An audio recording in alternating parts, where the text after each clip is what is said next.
What's up guys? So, ito na naman another video na naman tayo na napod tayo another destination nga atong naabta, no? So, isa sa mga pangarap ko na ito nga maadtuan is ang Brazil. Because of Cristo Redentor mainly. Lugay rin kita yung taon na andoy nga makaabot yun yung lugar, no? So, karon share na to ang atong pag-abot sa Brazil. Naabot mi actually sa Brazil gabi na. So medyo kabado may kay according sa among research lagi delikado, daghang mga masamang loob, char. Pero medyo kampante mi ato kay na naman may nabook ng hotel so di namin mataranta kung asa may paingon pag-abot sa airport.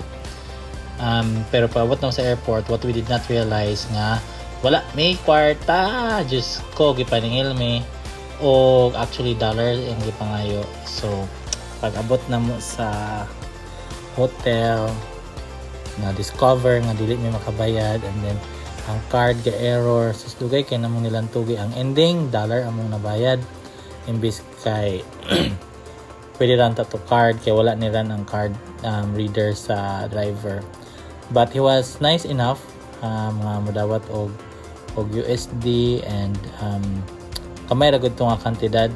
So I think around pila ra to $10-20 nga amo ang gibayad. So still thankful mi nga nakaabot mi sa among hotel. The next day explore dayon mi sa Copacabana Beach. Relax lang sa nabuntagan, free breakfast man sa hotel, no. So naay mga two main beaches nga sikat diri, ang Copacabana Beach and Ipanema. So personally I like Ipanema. So makita ninyo nga naami sa beach, ka lingkod-lingkod, inom-inom ng caipirinha, one of the sweet caipirinha nga naa sa beach, no? So kaning part Copacabana, relaxing lang gyud kaya na may humanata sa mga kapoy-kapoy sa mga bukid-bukid, so padagat na punta. So ito mi sa Copacabana, isa sa mga sikat kanang design sa mga Copacabana diri na siya actually. And of course, my personal favorite is Ipanema. Mas chill, mas nice ang view. Daghang tao pero I enjoyed it. So last swimming katampisaw din na. Isa pod sa among target diri is gawas na ma-experience na mo ang beach of another country kay we are spoiled like that sa Philippines, no? Nice gid atong mga beach. So gusto po na ito makita kung sa day tsura ng sikat ng kaning Rio de Janeiro or Rio de Janeiro nga ilang ginaingan, no? So pag-abot naman dire, nice gid siya, white sand beach, luag kayo, nice ang weather, especially nga gikan mo Bolivia nga perting tugnawan, no? So pag-abot sa Brazil Pack, summer agad. And we explore dili lang mga beach, adto pud mi sa Pau de Azucar. Mao ni siya, Pau de Azucar.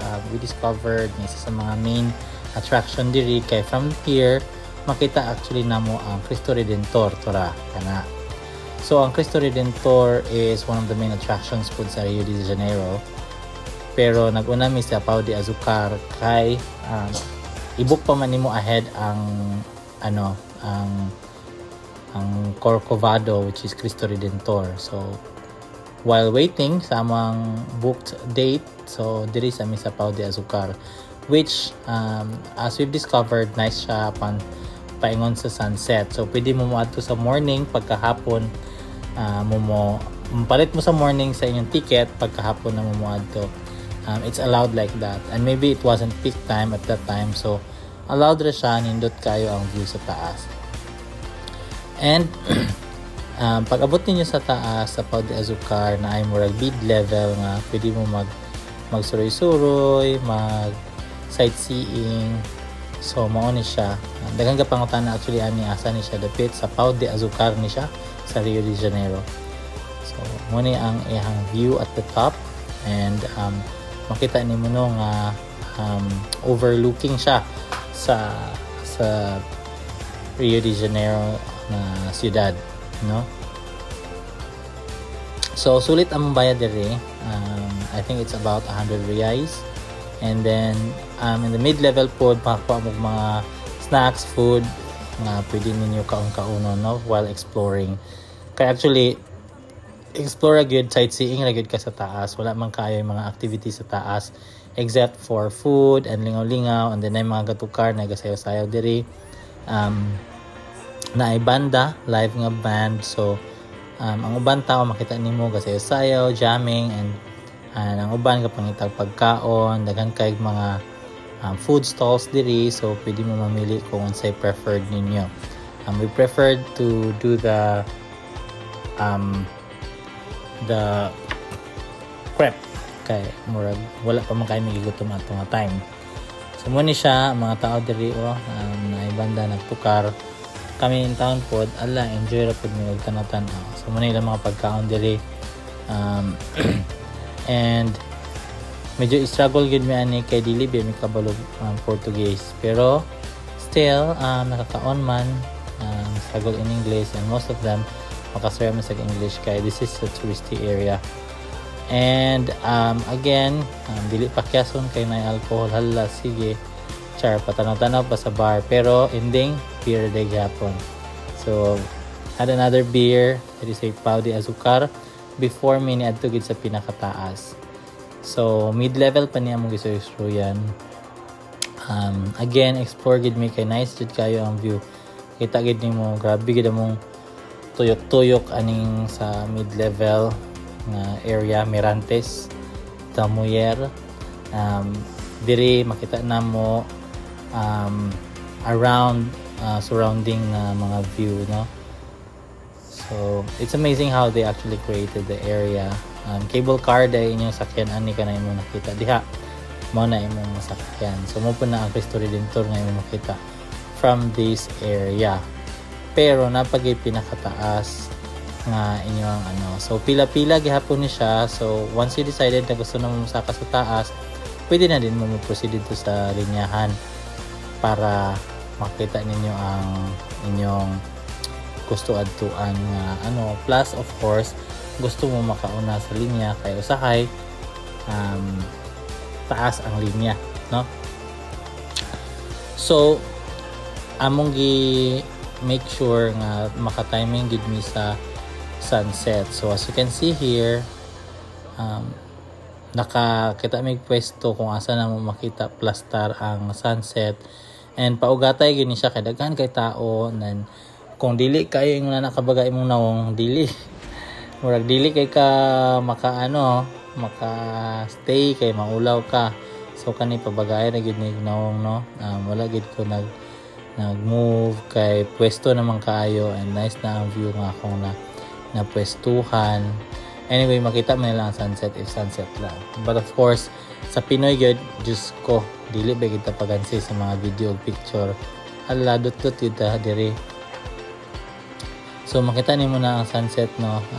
Nga mong na-witness from this side of Rio de Janeiro, and it did not fail. Nakita gid na mo mas nindot gid ay ang sunset kay daghan man gi-research pwede ka morning or afternoon, but daghan pud kayo nag-write it's really nice and during sunset, which is true kay after the sunset makita nimo nga mosiga pud ng Cristo Redentor din nga inyong nakita. So from this side of Rio de Janeiro, makita nimo nga ang Corcovado Mountain, kung asa nagtungtong ang Cristo Redentor, is visible from this area, pero gamay gid siya kaayo. So at least you know nga naa din na side si Cristo Redentor. That's why na diri ko nga side nagtambay kay medyo plastar siya, no? And of course master kayo mangita og pwesto akong kauban. So makita nimo mo ni ang crowd goodbye pagsulod nimo. So nihawa na ko ato ganiha, balik na ko nanay nakapwesto, but still you can see na ang Cristo Redentor. Sumhan ako, so balik ko gawas, explore na pod pagkagabi pag naog na mo, and next morning abot na mi sa Corcovado.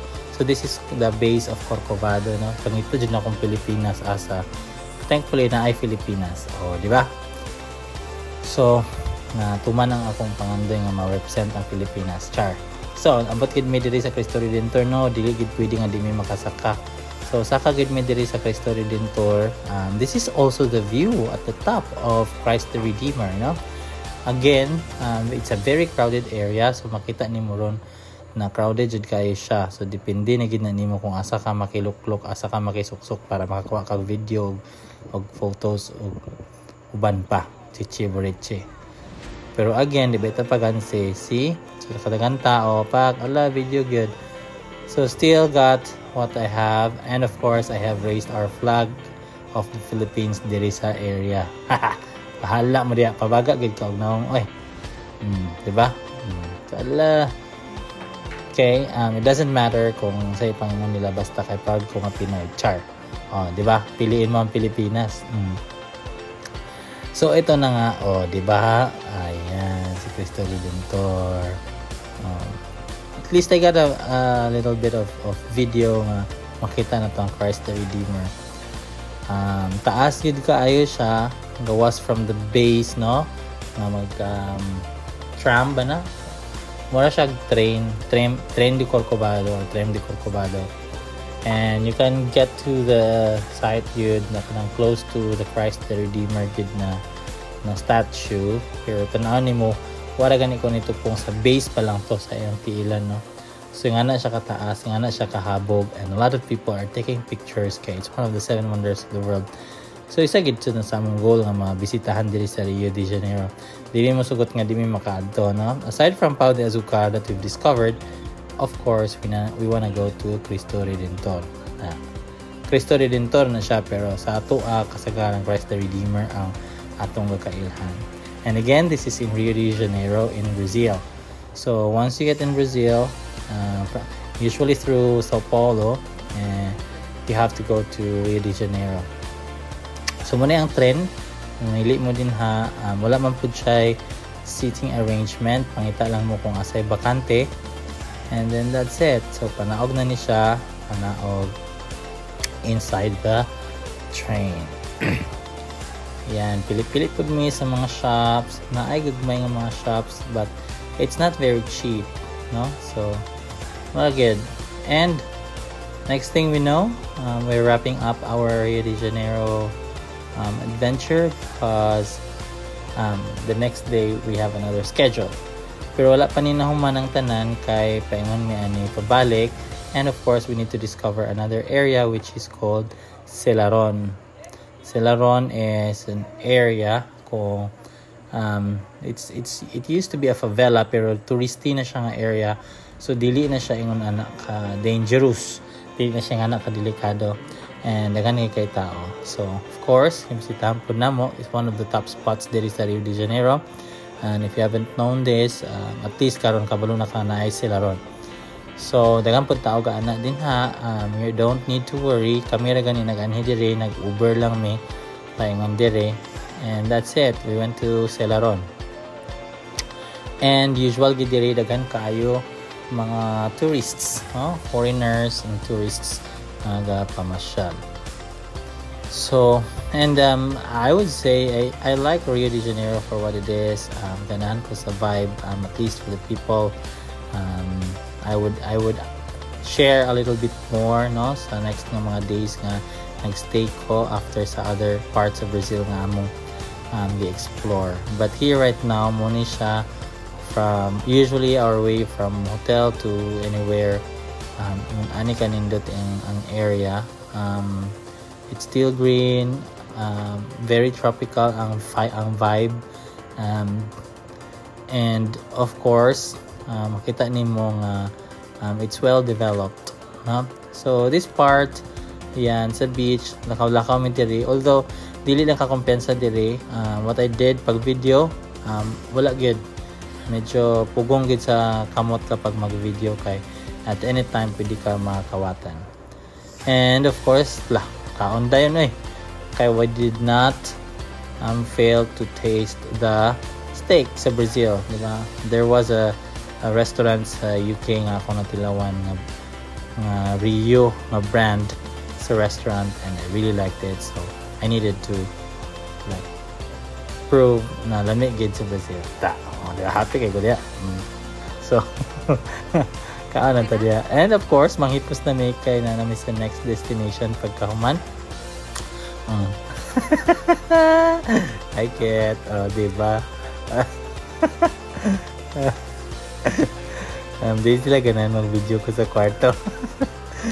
Pero syempre, kugyan ako mag-video. So, yes na. Next stop na mo is actually Iguazu Falls. So, I will be sharing that. And I'll be sharing some of our photos. Muna yung pag-abot sa Rio de Janeiro na pisag na sa mo ang hotel elevator. Picture yapon. So, sharing you some of these photos. I hope you enjoyed. We enjoyed. And thankfully, wala mi na scam, wala mi nakawatan sa Rio de Janeiro.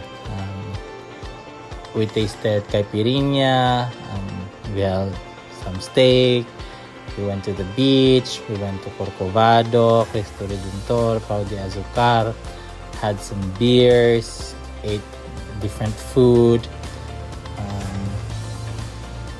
Kung mingawon o something familiar at may fast food like McDonald's, but really na-enjoy na mo at least ang Rio de Janeiro despite sa mga nilang delikado. So people will actually tell me nga delikado ba da dagang kay snatcher dagang kuan una.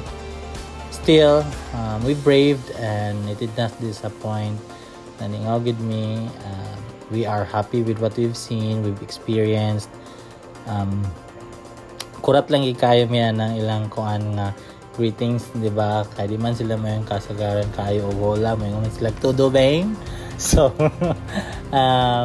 wami kasagang, wami ka-shield. Kaya again, we came from Colombia, Peru, Bolivia, nga Spanish, and then pagabot dire Portuguese. So, you know, follow Portuguese. So, medyo struggle gid me dire, but still, there are people nga maka-speak English, bihala ginagmay, kasi nabot rin gihapon. And where's tudlo, diba? Tudlo na lang. Okay, so this is sila ron, ako nang i-share kaniha. It actually is also like a place where art thrives. And muna ang view sa Pau de Azucar. And again, it's really crowded, so muna gito ang best na kung Cristo Redentor photos. Muna po na para makasolo with Cristo Redentor. Sila ron, again, it's a very crowded place. Nakisugo na may okay ka sa beer cat. Diba? Shot puno. So we really enjoyed, I really enjoyed, and I hope you enjoyed the view, what we've shared here, all the photos. And stay tuned for our Iguazu Falls adventure. We will be sharing it to you very, very soon. So this is it. Thank you so much for watching, and please like and subscribe. If you like this video, feel free to share. Bye mga biheros, and hope one day you'll get to this place as well, or to your dream destination. Daghang salamat. Thank you for watching. Bye.